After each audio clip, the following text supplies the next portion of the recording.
Mayong adlaw nga igsoon, padayon kita sa tuwang programa Good News TV, Grace Ministry. Aniya kita, Pastor, sa tuwang episode 11, series 2. O sama sa gihapon nga igsoon na ato gihapon kining tagaan pagtagad kining bersikulo kabahin ning pasidaan ni Apostol Pablo dinhi sa 1 Timothy chapter 1 verse 3. 1 Timothy chapter 1 verse 3 nagaingon dinhi sumala sa akong pag-agda kanimo sa nagpadulong ako sa Macedonia agdahon ko ikaw karon sa pagbabilin sa Efeso aron imong bauran ang mga pipila ka mga tawo sa dili pagpanudlo og lain nga tuluohan. So mo kini maigsoon, Pastor, padayon kita sa tuang programa adunay mga pipila ka tawo nagipasidaan na dili sa pagtudlo og lain mga tuluohan. Labi na nining pag-ampo sa mga patay, Pastor. Sakto ba ni nga tuluhan? Subay ba kini sa pagtulunan ni Apostol Pablo, Pastor? Okay? So, Pastor Alex Kimson, mga itong tagaan o pagsangyaw ni. Okay, salamat kayo, Pastor Jonel. Nining atong series karon nga atong iskutan, nining kagabion. Ang tema na to mo ang pagtudlo sa insaktong tinudloan sumala ni Apostol Pablo. Ang atong series karon hisgot may tungod sa pag-ampo sa mga patay. May kaluwasan pa ba ang mga patay? Mo ni atong hisgutan karon, mo ni dugukan sa atong hisgutan karon nining kagabi. Pero ambot pasabot nga kung atong basahan ang Biblia, kitang tanan at tubangan sa Dios, patay naman ta. Patay ta spiritually. Gibuhi lang ta sa Dios spiritually, pinagi sa kamatayon ni Jesus Christ dito sa Kalbaryo. Episo Kapitulo 2, versikulo 1. Huwag kamo iyang gibuhi sa mga patay pa kamo, tungod sa mga kalapasan o mga kasalanan. So, kitang tanan at tubangan sa Dios, mga patay na ta. Spiritually. So, posible nga ang 100% ang patay, mabuhi. Sama na to.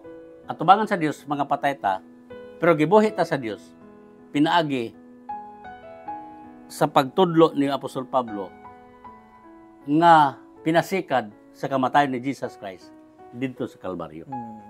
Ug baton pa niya, kamo gibuhi sa mga patay pa kamo. So patay kita tubangan sa Dios.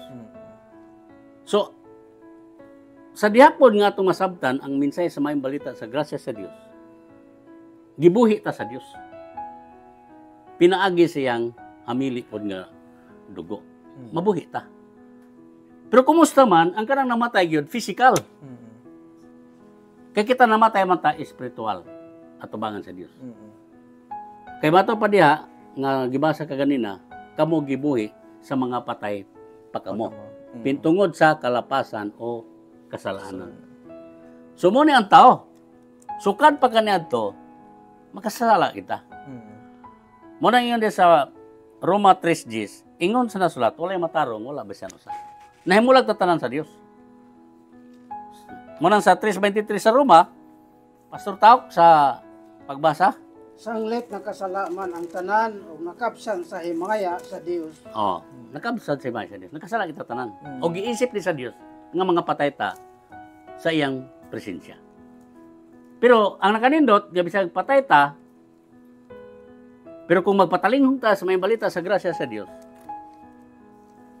nang kapasayloan sa sala, gibasi niya dito ibabaw sa krus sa Kalbaryo, munang nakabaton ta kaluwasan, nga wala bayan. Munang luwas ta. Pero ang pangutana,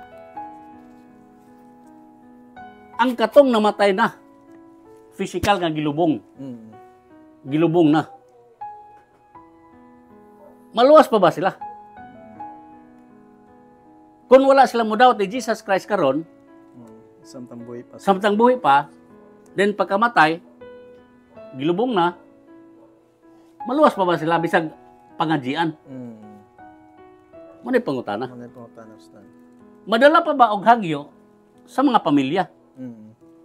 Halimbawa, kita, mutabang tag-ampo para sa namatay.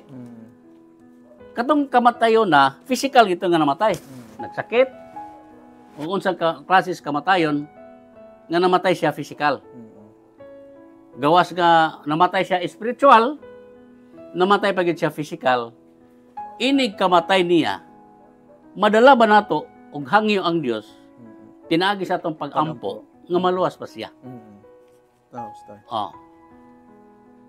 Unsa may imong ka-sultihan na pastor? Nga ampuan siya, haron maluwas. Maluwas pa ba siya? Pag wala na yun, pastor. Wala yun tayo mabasa ni sa bisag balik taron nato ng Biblia. Wala na yun tsansa. Okay. Atong basahon, diri sa libro sa Lucas.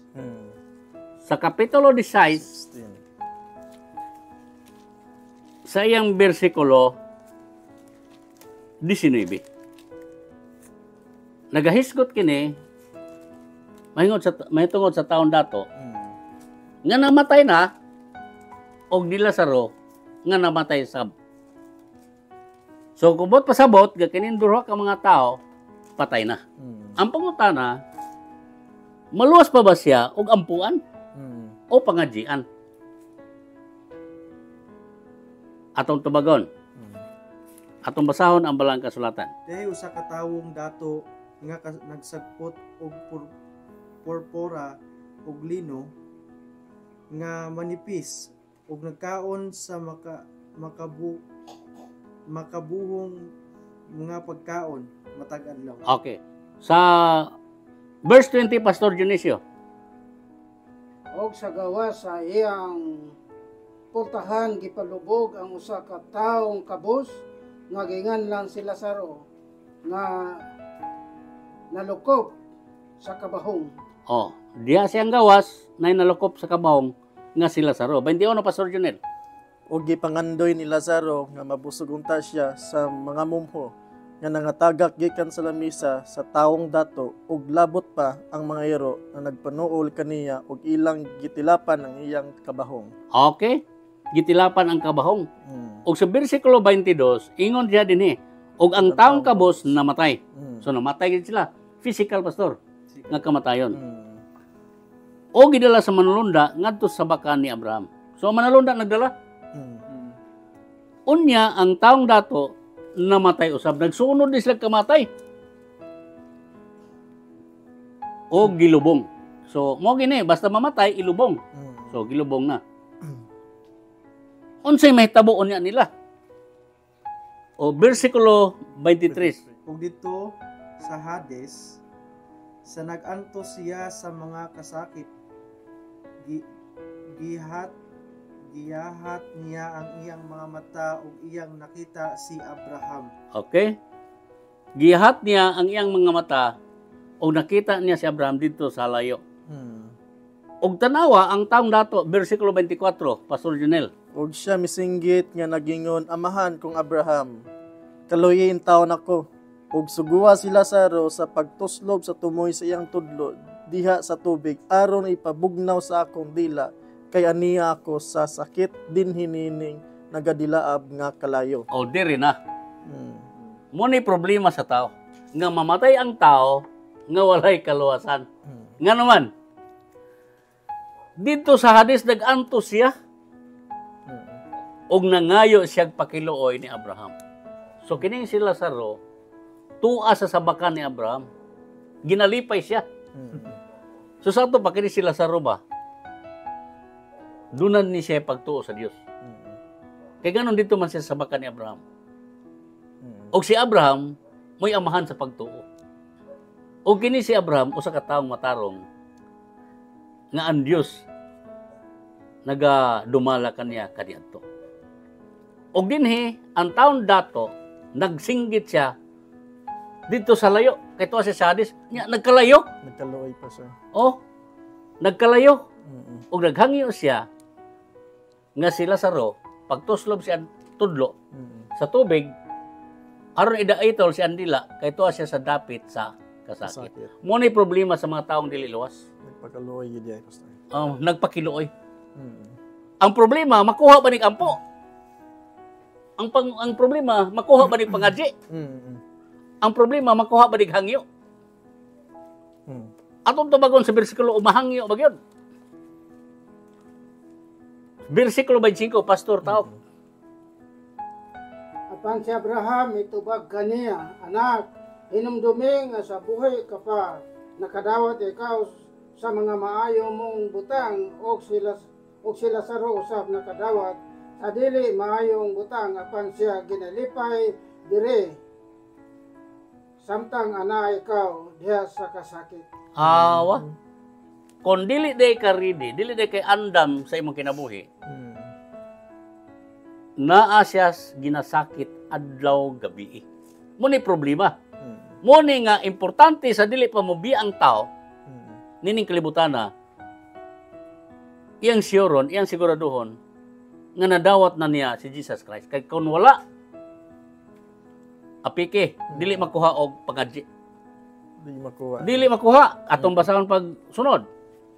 Versikulo 26, Pastor Junel. Ug labot pa nining tanan sa taliwala kanamo ug kaninyo gipahimutang usa ka dakong bungaw aron nga sila nga buot mulabang gikan diri nganha kaninyo dili arang makahimo ug walay bisan kinsa nga makalabang gikan diha ngari kanamo. Oh, naara.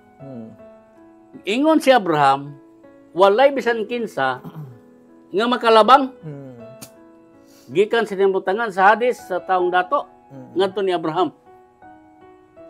Og wala pa bisan kinsa nga maluluyon nga musakmit diyadto nagantos. Nga naman, kay dunay dakong bungaw nga nag-ulang kanila. Sa ato pa, di mangani sila katabok, unsa pa ka ng kajian sila, dili makuha.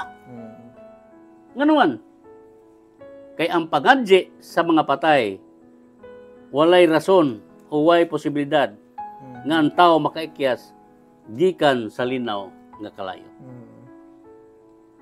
Wala, matod pa niya din Ipruiba na to nga sa panahon ni Jesus Christ ang kamatayon, minaog siya sa kanilang bahin sa yuta.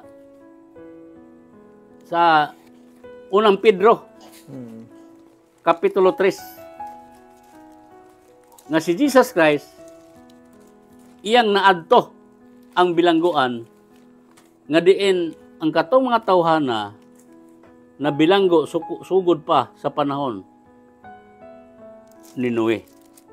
Versikulo 19. Sige. Ani siya may adto o miwali sa mga espiritu nga dito sa sulod sa bilangguan. Oh. 20. Nga kaniya to wala managpanuo sa diha nga sa mga adlaw ni Noe. Ang pailob sa Dios nagapabilin o nagapaabot samtang gibuhat pa ang arka. Nga niini pila lamang katao nga sa ato pa 8 katao ang naluwas latas sa tubig. Oh. Sa ato pa, ang nangamatay panahon pa ni Noe, unsa man sila? Wala makaikyas. Gibilanggo gyapon sila kay ang dili luwas gibilanggo. So walay rason nga ang tao ang iyang pangadji moabot sa Dios. Kay mo na final kung ang tao di mo dawat ni Jesus Christ karon, dili na siya maluwas bisan pagkajian siya. Muna nga importante nga samtang buhi pa, ingon si Apostol Pablo, dili magtudlo og laing pagtulunan. Ngadto gid niya. Kaya kalawasan is karon. O nga gugma, ulahin na. Dili na ka makuha ampo. Pastor Junel? Okay. So, daghang salamat mga igsoon sa pagbibilin sa iyong pagpaminaw na tinuod gayud kini, nakita na to kung sa gayud ang kamatuoran na dili gayud kita magtudlo nga lain tinuluhan na sama nagyawhag kini ni Apostol Pablo ngadto kay Timothy na pinagi nini wala nay panahon o wala na gid tsansa na ang patay ampuan pa, Pastor. Aron maluwas. Aron maluwas. Di na gyud. Pinagi kay Apostol Pablo, samtang buhi pa, makabato na kita og pagtuo diha kang Kristo. Salamat. So, daghang salamat kaninyo maigsoon. Padayon kayo kamo sa pagpaminaw like and share o aduna ka mo'y pangutana, comment lang mo diya sa comment section aron tagaan po usab na mo kini og pagtagad o among matubag ang inyong mga pangutana. Daghang salamat diya kaninyo mga igsoon. Salamat kayo.